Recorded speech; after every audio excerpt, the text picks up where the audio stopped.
Según trascendió, estaría bastante encaminada la decisión de donar a Ucrania los 2 helicópteros Mi-171E que permanecen almacenados en el área material Quilmes.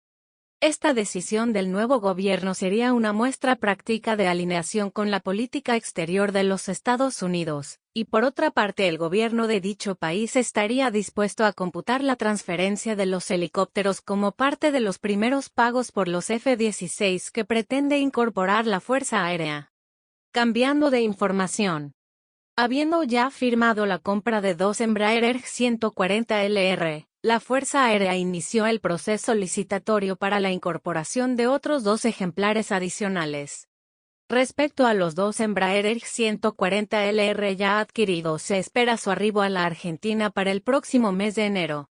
Provincia de Buenos Aires. Se presentaron las nuevas municiones merodeadoras.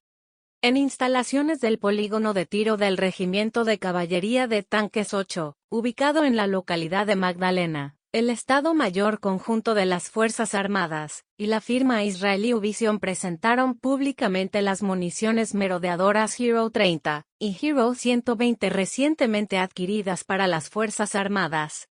Esta munición posee la capacidad de orbitar alrededor de una zona cercana al objetivo durante un periodo prolongado, recopilando la máxima cantidad de información posible sobre el mismo, hasta el momento en que se decida dar las órdenes de ataque. Sus habilidades para capturar y transmitir video e imágenes en tiempo real, tanto de día como de noche, así como su habilidad para navegar en espacios restringidos sin acceso a GPS, la convierten en un proyectil que potencia el poder de combate de quien la utilice. La Hero 30 es apta para su empleo contra personal y contra determinados tipos de vehículos. Mientras que la Hero 120 es apta para su empleo contra concentraciones de personal, construcciones y vehículos blindados incluidos tanques.